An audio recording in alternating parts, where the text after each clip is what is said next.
Bonjour à tous et à toutes. Je vous prie d'excuser Monsieur Paul Carrère qui n'a pu être présent avec nous et je vous souhaite, au nom du Conseil départemental des Landes, la bienvenue virtuelle au village landais Alzheimer.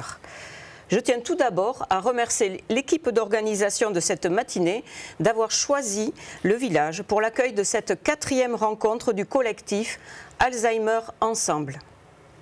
Le village landais Alzheimer est un établissement médico-social où est menée depuis 2020 une expérimentation unique dans le monde sur la prise en soin de la maladie d'Alzheimer. Pendant 5 ans, nous allons étudier la prise en charge non médicamenteuse proposée ici. Elle repose sur une approche thérapeutique avec un accompagnement personnalisé de la personne souffrant de la maladie. 120 malades, 108 en hébergement permanent et 12 en accueil de jour vivent ici. Au cœur d'un parc de 5 hectares, ils partagent des maisonnées de 300 mètres carrés en colocation à 7 ou 8. Ils sont chaque jour accompagnés de 2 professionnels et bénéficient d'un maximum d'autonomie dans leur vie quotidienne. Heure du lever, des repas, du coucher, déambulation libre, les équipes s'adaptent au rythme des villageois et non l'inverse. Ici, c'est un véritable village, dont l'enceinte est une forme de sécurisation douce. Son cœur de vie est une bastide, où les villageois peuvent aller comme bon leur semble, profiter des commerces et des services qui s'y trouvent. De nombreux bénévoles sont également présents pour les aider et les accompagner dans tous ces temps du quotidien.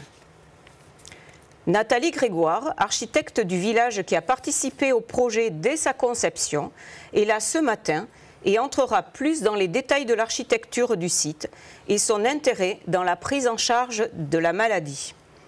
Nous sommes également ravis d'avoir obtenu le label PEFC Construction Bois qui pointe les 600 mètres cubes de pins maritimes issus de forêts locales gérées de manière durable et que vous le voyez qui est rappelé par le décor bois derrière nous. Car il est vrai que la forme de cet établissement intéresse et interpelle. Les contacts nationaux et internationaux sont nombreux pour nous demander des conseils ou des premiers retours d'expérience sur notre modèle. En effet, comme vous le savez sans doute, le village est également un centre de ressources et de recherche et l'intérêt du monde scientifique existe, notamment autour de la thématique de l'habitat que nous allons évoquer tous ensemble ce matin. Le village est une piste et nous espérons pouvoir, dans 5 ans, au terme de l'expérimentation que nous menons aux côtés de l'Agence régionale de santé de Nouvelle-Aquitaine, en tirer des enseignements pour l'avenir et contribuer, aux côtés de tous les partenaires mobilisés ici autour de cette maladie, à une meilleure prise en charge de ceux qui souffrent et souffriront en plus grand nombre encore dans les prochaines années d'Alzheimer. Je vous souhaite à toutes et à tous une excellente matinée d'échange.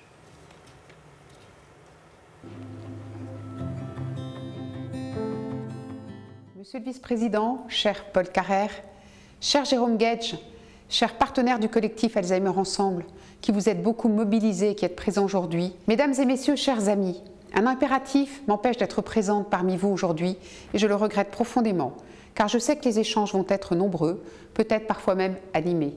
Je ne doute pas de la richesse de vos débats ce matin et des actions concrètes qui pourraient voir le jour. Pour cette 4e rencontre, le collectif Alzheimer Ensemble a choisi d'aborder un thème qui peut paraître surprenant. Encourager les nouvelles formes d'habitat pour les personnes vivant avec la maladie d'Alzheimer. En effet, on pense en général que la personne malade vit chez elle jusqu'au jour où elle ne peut y rester, parce que son aidant est épuisé ou parce qu'elle se sent trop isolée. C'est alors qu'elle entre en EHPAD, bien souvent dans une situation d'urgence. Mais d'autres possibles existent. Par exemple, le lieu où l'on se retrouve aujourd'hui. C'est ainsi que le village landais Alzheimer s'est imposé comme lieu d'accueil de cette rencontre. Un immense merci à vous, cher Paul Carrère, vice-président en charge de l'autonomie au Conseil départemental des Landes, de nous recevoir aujourd'hui, au sein même du village Alzheimer de Dax. Nous allons en savoir plus sur cette initiative remarquable et découvrir le fonctionnement innovant du village qui inspire professionnels et décideurs au-delà de nos frontières. Au sein du collectif Alzheimer Ensemble, nous mobilisons toutes les parties prenantes afin que l'attention portée aux personnes vivant avec la maladie d'Alzheimer et à leur entourage dépasse les frontières du social et du médico-social et irrigue tous les domaines de la société.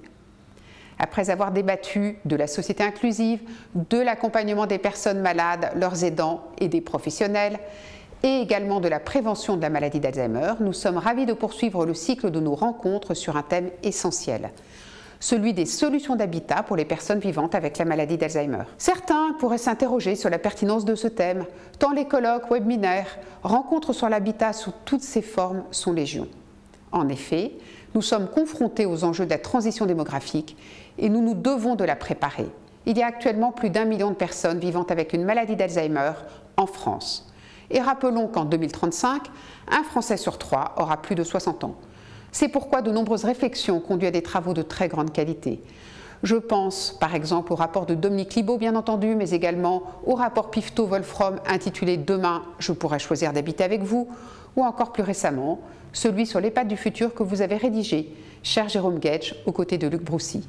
J'en oublie, la liste est longue, témoignant de l'acuité des questions d'hébergement et d'habitat.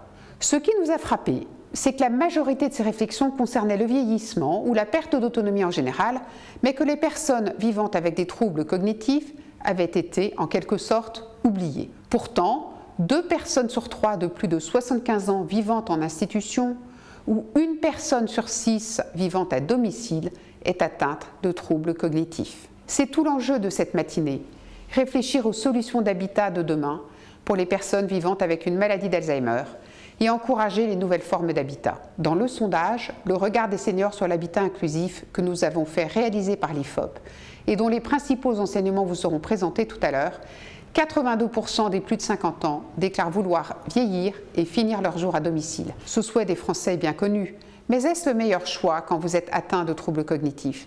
Est-ce que quand la maladie devient trop lourde à gérer pour les proches, la seule alternative au domicile est l'EHPAD?